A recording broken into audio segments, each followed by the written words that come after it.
So, hello and welcome to tonight's Satoshi's 21 seminar session hosted by the Bitcoin Munich meetup. We are always looking for good presenters or other contributors for this format, by the way, so don't hesitate to approach us. Our audience is usually a good mix of experienced Bitcoiners as well as more general audience with a good background in tech, finance, and other fields, as well as newcomers. Especially if you're new today, welcome. Price is rising, of course, that draws a lot of new interest. Tonight will be a bit technical, but feel free to ask any questions you might have. There are no stupid questions.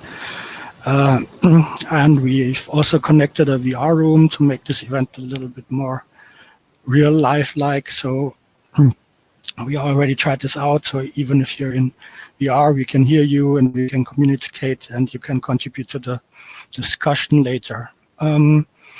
Today we'll cover some basics about the technical side of Bitcoin mining and then go into some specific details of the new Stratum version 2 protocol. Daniela Brosoni from Brain Systems will do a presentation, and we can also take a lot of time for Q&A and discussions. And another thing, we are here on the Jitsi conference server of the nonprofit Freifunk Munich. Let me put up the slide here. Who set up this great infrastructure that can be used by everyone. And as you can see, it's easy to use and it's free as in beer and free as in speech for non-commercial use. So consider using it yourself. They're happy when people use it and use their bandwidth, use more bandwidth, as they say. But also consider donating to them and or even join this nonprofit and help build great open infrastructure. So, as I said, tonight our guest is Daniela Brosoni. Did I speak your name actually right, Daniela? How do you pronounce it? Yes, it's fine. I pronounce it Brozzoni. Brozzoni, so yeah, it's cool. I was still in English mode.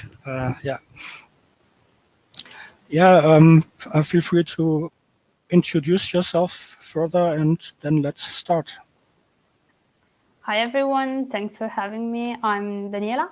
I'm working at Brains, as you said. And yeah, not so much to say about me. I'm a programmer. I've been working on Bitcoin related companies for 1.5 years now. And yeah, that's pretty much it. So I would say let's just get started. Tonight will be all about mining. So we'll look a little bit into the basics and then we'll look into the V2 protocol. So let's start with the basics and let's start with the easiest or most common questions of all, which is what even is a blockchain? And you know, the answer won't surprise you. A blockchain is just, well, a chain of blocks.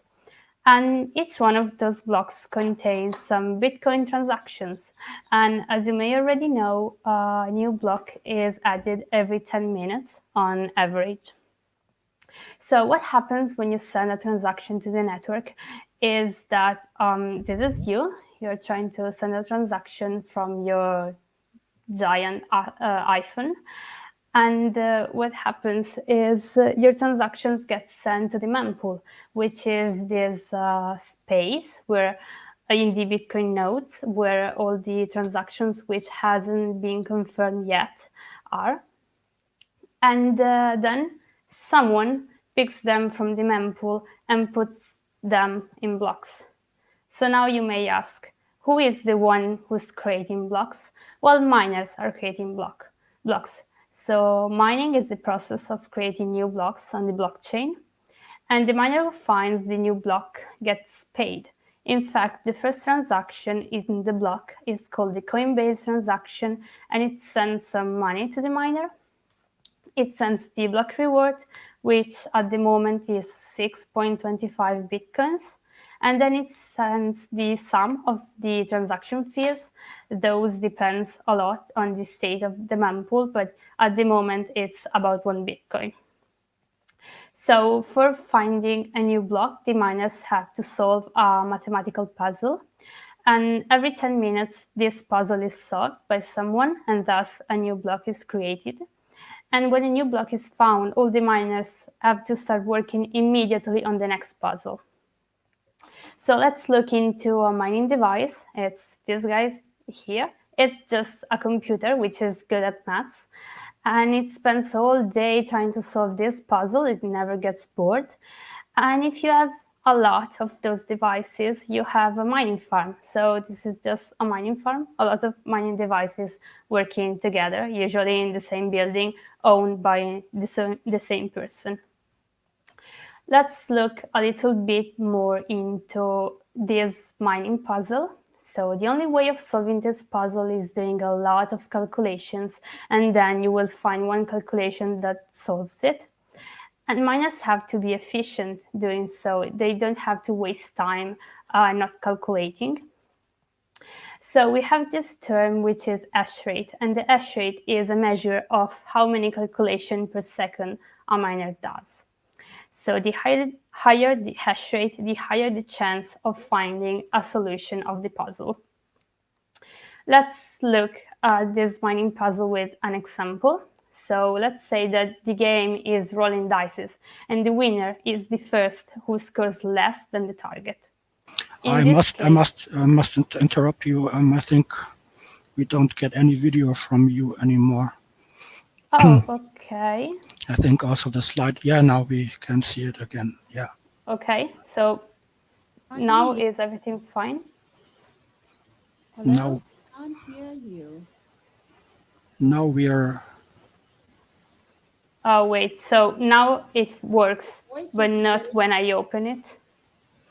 Yes. Okay, so we'll just keep it close. So this is an example of the mining puzzle. So the game is rolling dice, and the winner, it's the first one who scores less than the target. So in this case, the target is 3, and when you roll the dice, the first one, it's 4, and you're like, oh, okay, I didn't win. So you try again, and it's 6, and you still didn't win. You try again, and it's 2, and you won, and so you found a new block. This is just an example to show how this mining puzzle works. So only the first one who solves the puzzle wins.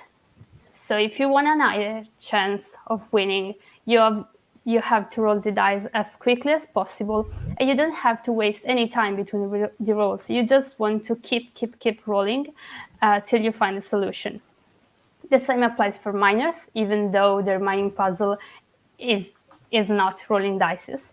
But if they want a higher chance of winning, they have to maximize their hash rate, aka doing as much calculations as possible per second, and then they have to avoid wasting time. And there are some places where they might be wasting time, like they might be a bit slow constructing the new block, but they have to do it as quickly as possible. And then they might be a bit slow in switching to the new puzzle. So when a new block is found, they have to work immediately on the new puzzle without losing any time. Otherwise, they're just working on a older puzzle, and that probably won't get paid. So let's look at the mining process. What happens when a lot of devices join the network? Well, we have more devices. So the overall hash rate of the network just increases. So a lot more calculations are done each seconds, and so blocks are found more quickly. But we don't want that, actually. We don't want to have blocks created too quickly. We are just good with one block created every 10 minutes. So the solution to this is adjusting the game difficulty, where by difficulty we mean how many calculations it takes on average to find a solution. So every 2016 blocks, the difficulty of the game is adjusted. If the last blocks were created too quickly, the game becomes more difficult, thus we need more calculation for finding the new block. And on the other side, if the last blocks were too slow, well, then the game becomes easier. In 2010, the hash rate kept increasing, and increased very rapidly, so difficulty increased too. I must interrupt you again because the slides are never up to date, I think. They're always freezing at some point, I think, it seems. Then Okay, maybe, do you want to share them for me? So maybe we can. yeah, maybe let's try it that way as we. Okay. So I will interrupt this. Okay. Sorry everyone for the technical difficulties.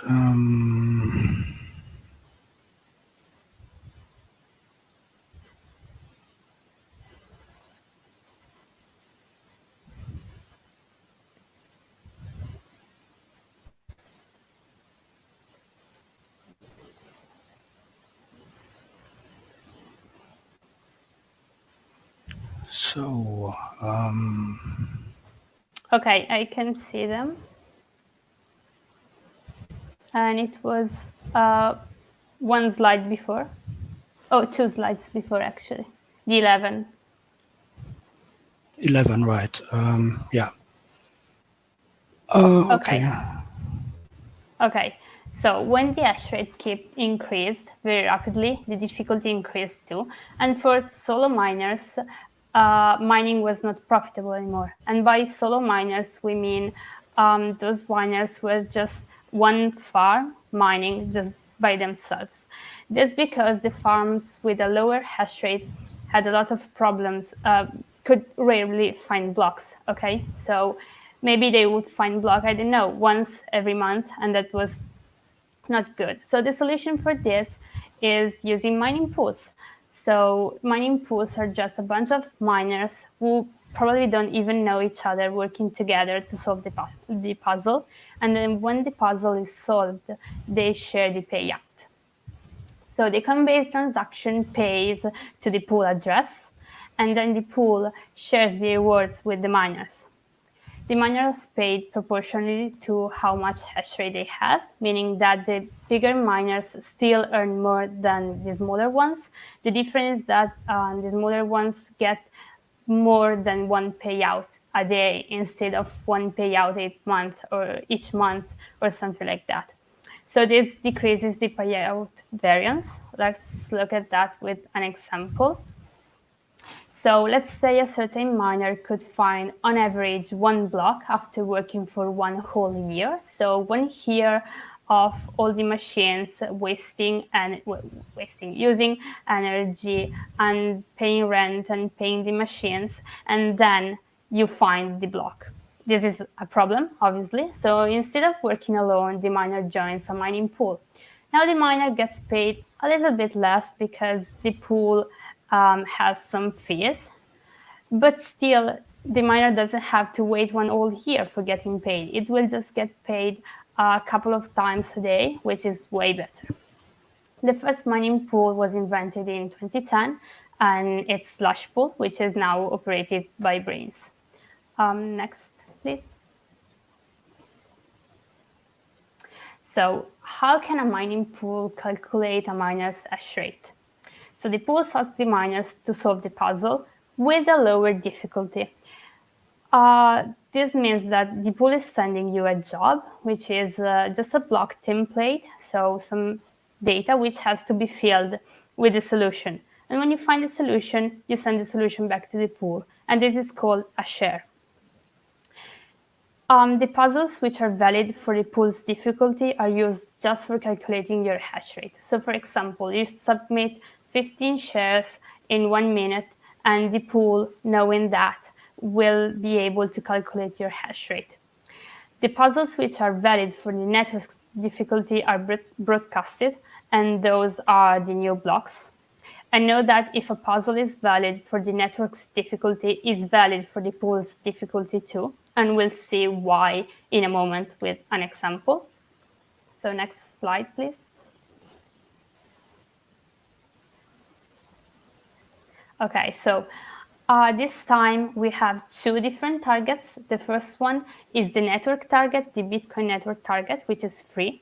And the second one is the pool target, which is 5. So it's easier to find the solution for the job, for the pool's puzzle.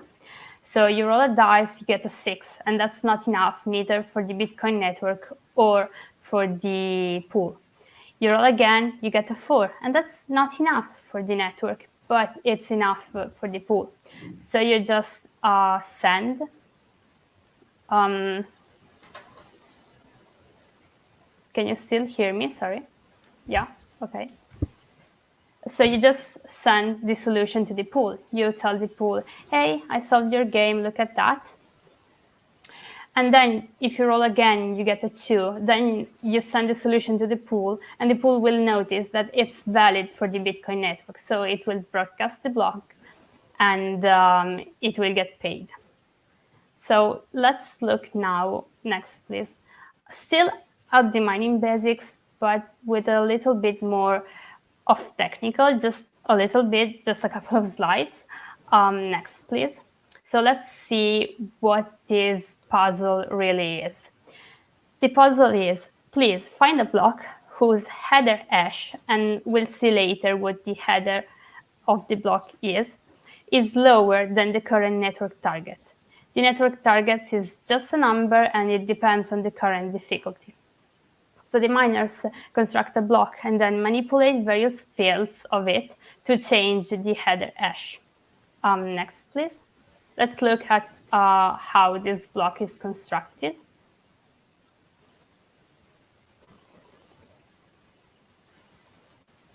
So the block has a header.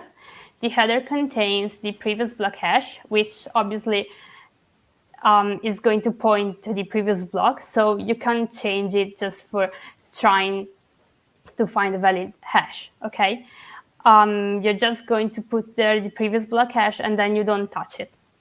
Then the Merkle root, and you can think of the Merkle root as a summary of all the transactions in the block, including the Coinbase.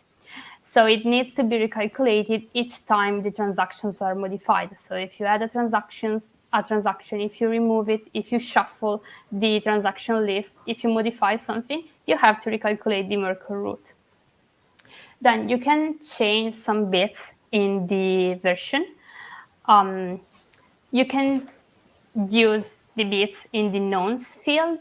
Nonce just means number used once, and it's used only for solving the puzzle. So if you see a certain value in the nonce, it doesn't have any real meaning. It's just the miner used the nonce for trying to solve the puzzle. And then you can change a little bit the timestamp. Also, you can change the Coinbase transaction that's outside the block header because it has some bits which aren't used for anything. So you can just change those if you need to look more for the solution. And then you can change the transaction set. You can, for example, shuffle the transactions list. But you shouldn't really do it, because if you're not, it may happen that you end up with an invalid block, which is something you don't want, because you won't get paid and the network will reject it. So, for example, V2 denies transaction shuffling. Next, please. So let's look at this real mining puzzle as an example. So the device just constructed the block and now has to find the right nonce. The target is 10, so it tries some different nonces, such as 1 and it doesn't work, 2 and it doesn't work. And after a lot of tries, it finally found the nonce which works.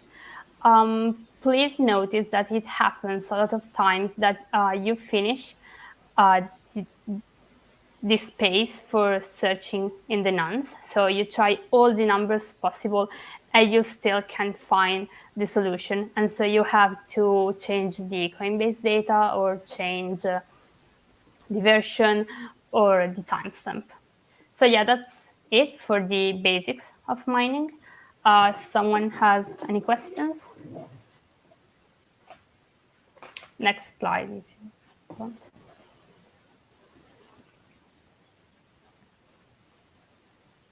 Yeah, feel free to ask any questions. Just speak. You can also ask if you're in VR. We can hear you. Just speak up.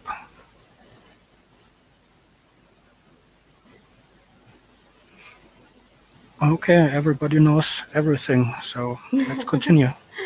Okay, so let's go on with Stratum V2 then. The Okay, first question. yeah, fine, let's continue. Okay. Next slide, please. The first question you may ask is why V2? Well, the fact is that it exists as Stratum V1. Next slide, please. So this is V1, and it was developed in 2012 by the creator of Slashpool.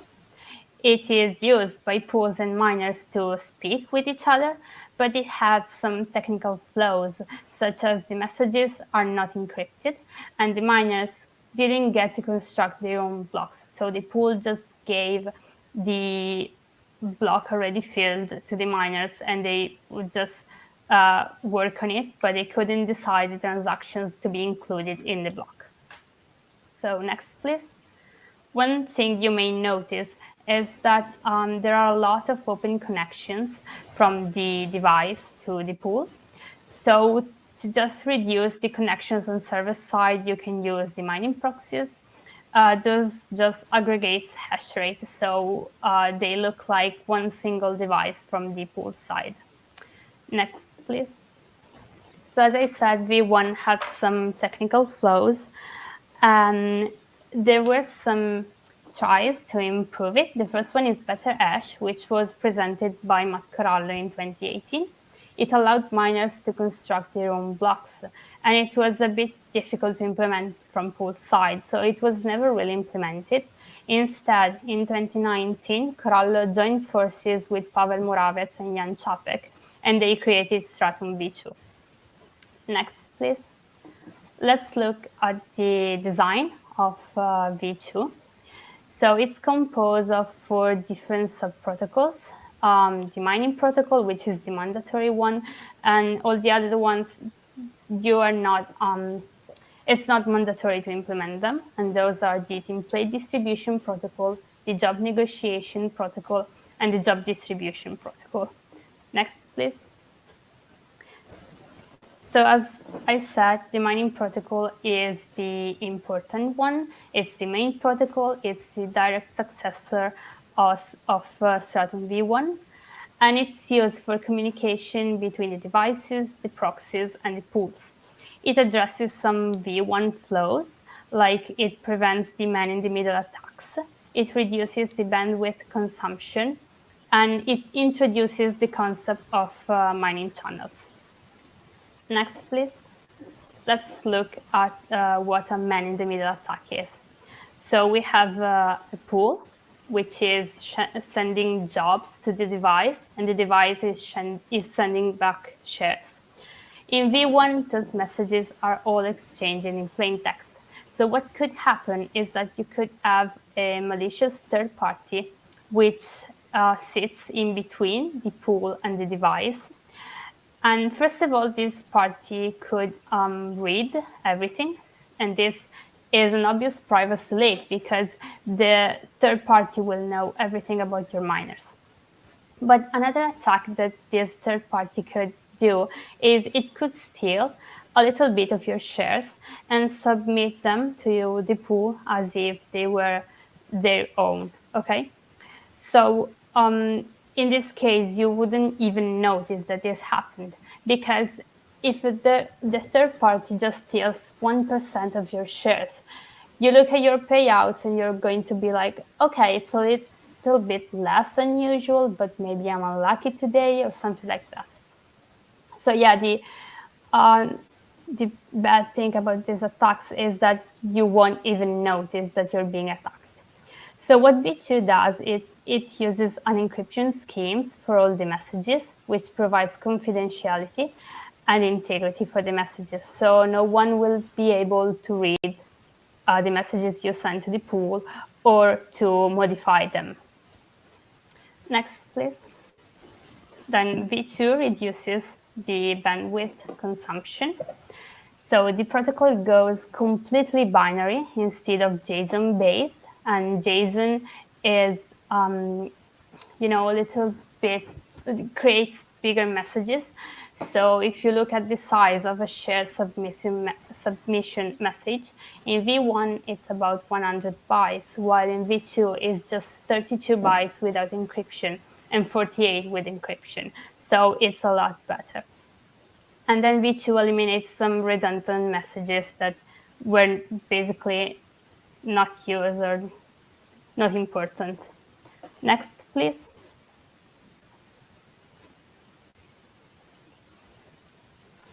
Then V2 supports the mining channels. So the downstream devices should open channels with the upstream devices. And the fact is a channel is not a TCP connection. In fact, a channel, just one TCP connection supports more than one channel. So you can just open one connection for all your farm, and that will do it. So Stratum V2 defines 3 different mining channels. The standard channels are used for header-only mining, which is mining without touching the Coinbase. If you don't touch the Coinbase, it means that you don't have to recalculate all the Merkle root, which is cool. So the end mining devices use these standard channels, and they are given jobs where they don't have to touch the Merkle root. Then there are extended channels, which are intended to be used by proxies, and those can, in fact, manipulate the Coinbase. So what happens is that proxies are sent by the pool in extended channels the jobs. They can touch the Coinbase, and then they will send to the end devices in standard channel the standard jobs. And then we have group channels, which are just some standard channels grouped together. Next slide, please.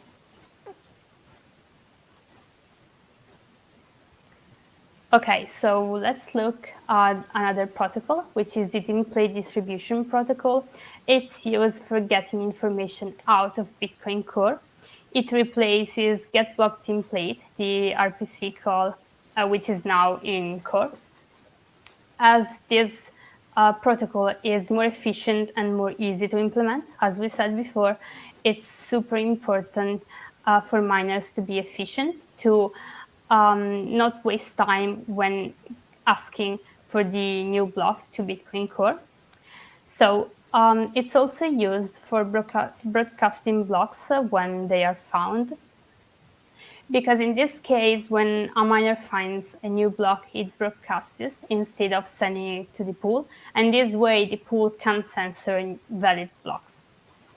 Next, please. Another protocol, it's the job distribution protocol.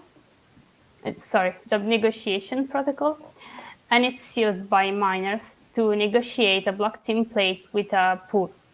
So we have this guy, the negotiator, which is another part, and it negotiates with the pool for a new template. And the result of this negotiation can be reused for all the mining connection to the pool, which means that you negotiate once for all the mining farm, and then all your devices can use that block template.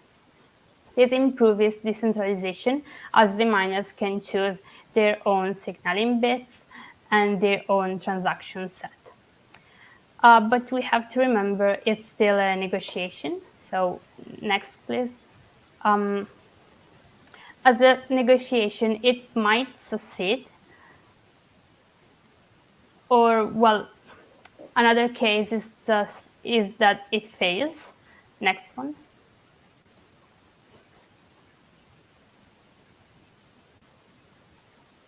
So it might happen that the pool tells you that your block template is not right, but it's not the end of the world.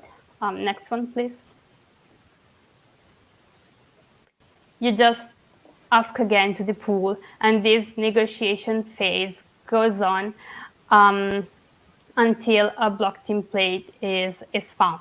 So you can just start mining before negotiating it, and you can't start mining if the pool just refused your block template, because otherwise you won't get paid by the pool. So next, please.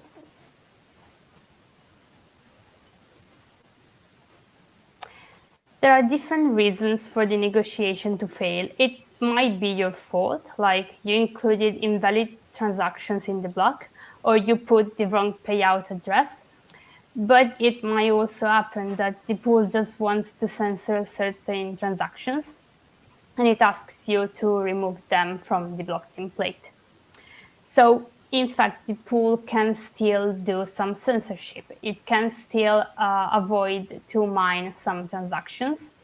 But the fact is, the miner knows why a certain block template was refused. So in this scenario, you can, I don't know, just go to Twitter and write an angry thread because your mining pool tried to censor some transactions. The censorship is just more transparent. For example, in V1, you wouldn't even know if some transactions were being censored because you would just be an end terminal which just does calculation but doesn't even know about the mempool. So yeah, the point is you can still be censored, but at least it will be more transparent. Next, please.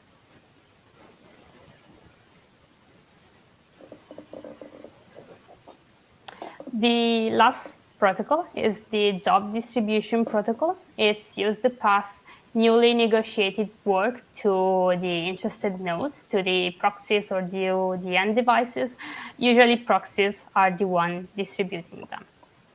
So next slide, please. So my last slide is just a Stratum v2 scenario with all the protocols being used.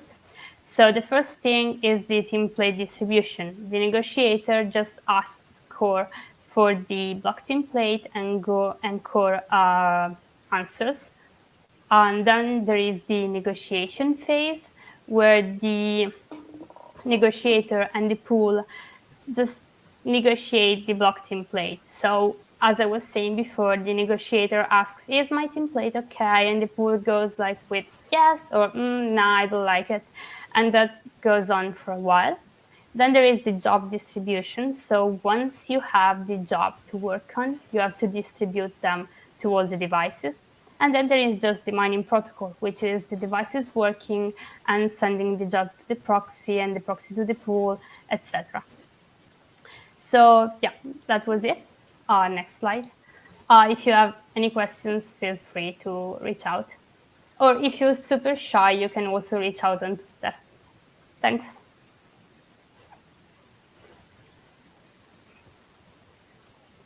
Yeah, thanks. Great presentation, Daniela. Any questions from the audience so far? Yeah, this is MZ. Yeah, thank you. Very great presentation. Very good.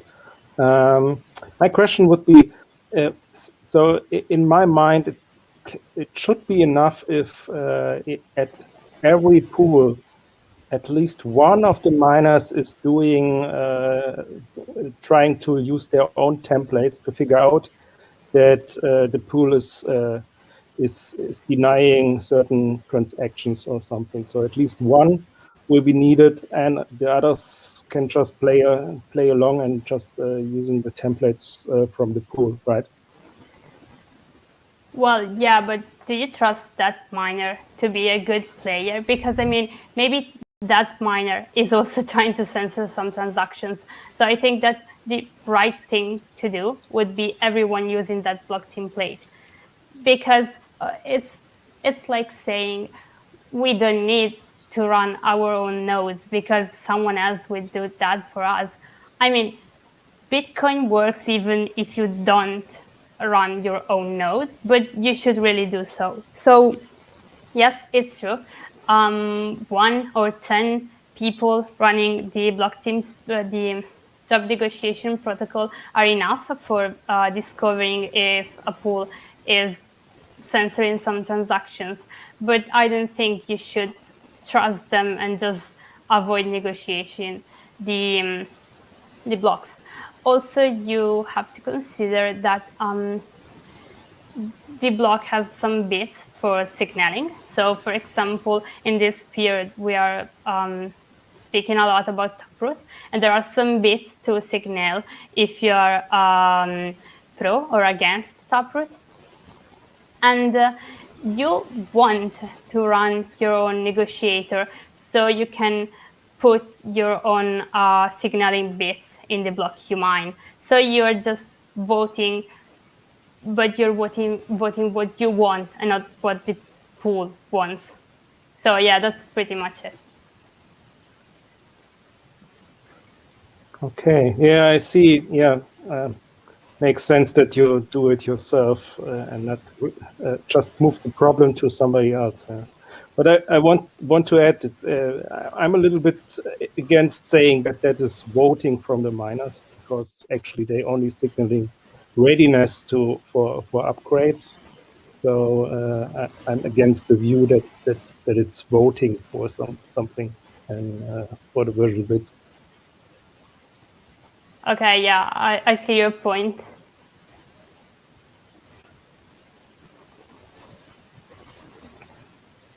Any other questions from anyone? Could you perhaps go a little bit into the game theory?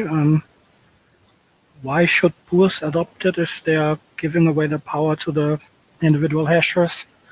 Of course, there's competition between pools, but are there some considerations there?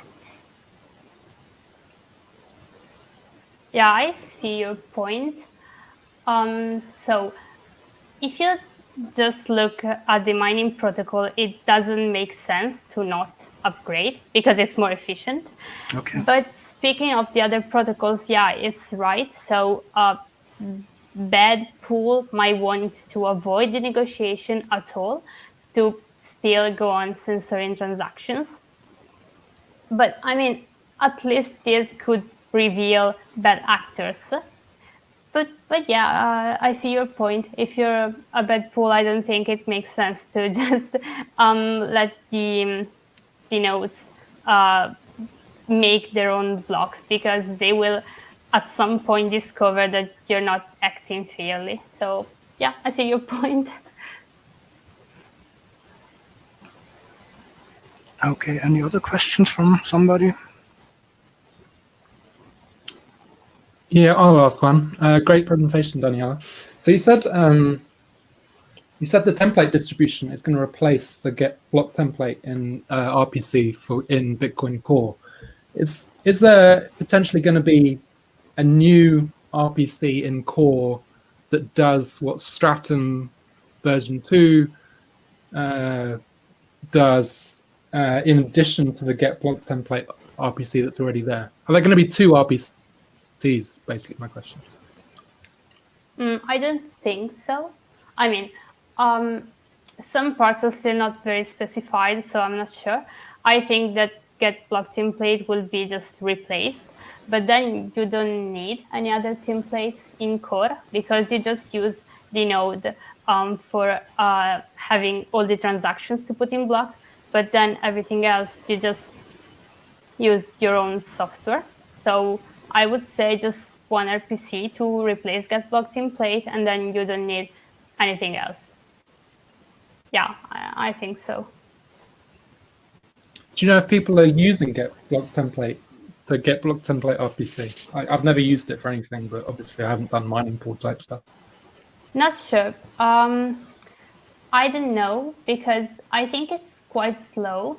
So yeah, I really have no idea if so. Solo miners doesn't exist anymore, so probably pools have implemented something like get block template for getting out the transactions, or maybe not, I don't know. So I know for sure that there aren't solo miners using get block template, because again, they don't exist basically. Not sure about what pools do at the moment. Thank you. One last question. When you said mining channels, is that communication between mining devices? Is that when you're talking about mining channels? Is that exactly. Okay. Like the line you draw from a device to a proxy, that's the channel, and yeah, the point is that it's like an abstraction of a TCP, well, not exactly an abstraction, like a subdivision of a TCP connection. You have this physical connection to the pool, but on that connection, you have like 100 channels because you have 100 devices. And in the end, it all boils down to every time I send a message, I just write on the message the channel number. But the point is, I don't need 100 TCP connections to speak with the pool. I just need one, and then on each message, I just write the channel number, which is basically my device number. So yeah, it's used for not opening too many connections.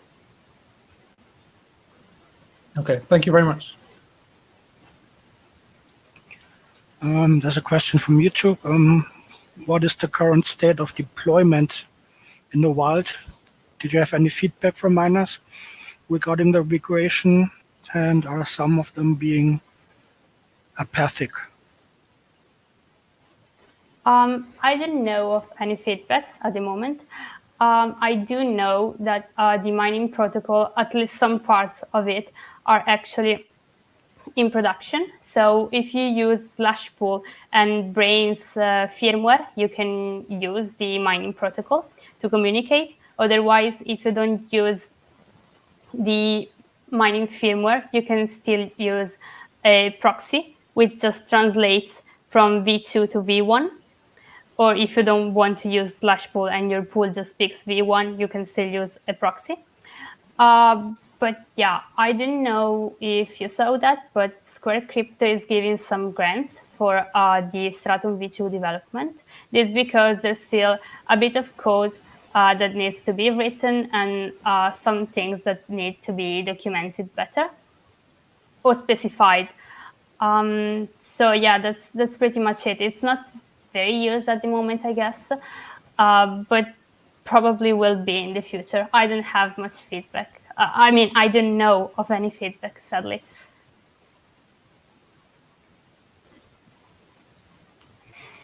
Okay. Any other questions?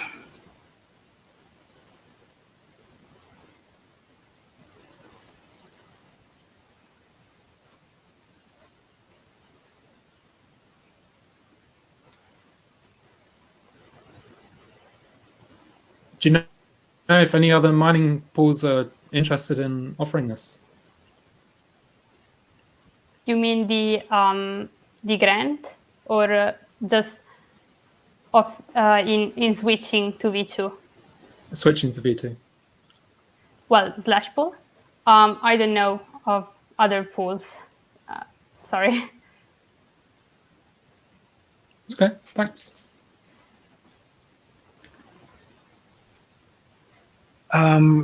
It was like that the pool operators, they check the validity of the new block templates asynchronously, right?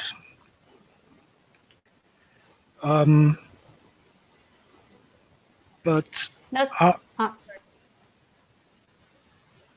Sorry. you were muted. I can hear you okay. right now.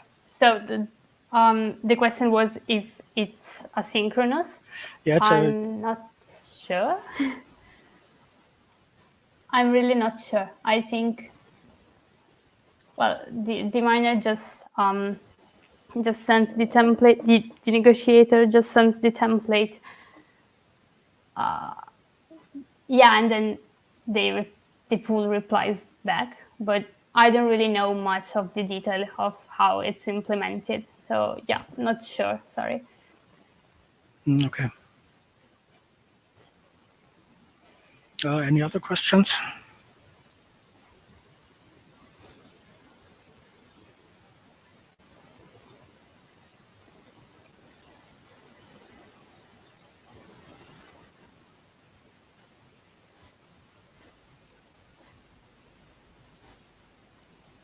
Maybe a bit on a lighter note again. What are your favorite arguments for the common criticisms or misconceptions of the general public about Bitcoin mining, because you're working in this field? And what is it that you usually explain to your friends and family that you're helping to contribute to buoy the oceans. What would you say to these kind of arguments? Yeah, I think that the main argument is that Bitcoin is polluting too much because it's wasting energy. But my point is Bitcoin is not in fact wasting energy. It's using energy for doing something cool, which is not wasting. Because if you follow the same argument, you could say that Google is wasting energy just by running Google, but that's not true. Okay, it's just using energy. So I feel that Bitcoin is a new cool form of money, and I mean I don't see anything wrong in using some energy to make Bitcoin run. Then maybe in the future we'll have all the mining farms using green sources of light, because if you, I mean, they're even cheaper, I guess, so it's totally possible. But I don't really like that argument I usually hear from Bitcoin haters, because I don't think it makes much sense. Other than that, I don't know, there are some arguments on Bitcoin itself not being something real, not being a bubble, but I usually don't even spend that much time discussing against that kind of arguments. So yeah, I'm not I don't spend much time discussing at all. So yeah, that's just what I think, but I don't usually start angry discussions on Twitter or with family on such arguments.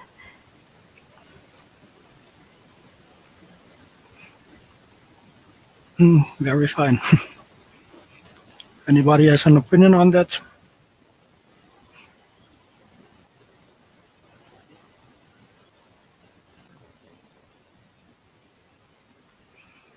Okay, then I will close the stream, but we can still hang out here in VR and in Jitsi. Thank you for Daniela for your great presentation and for all the work that you do, and for investing some time to help us understand some of that stuff. Thanks a lot for having me. It's been great. Thanks. Thank you too. And thanks for the watchers of the stream. See you next month or in a few weeks. See you.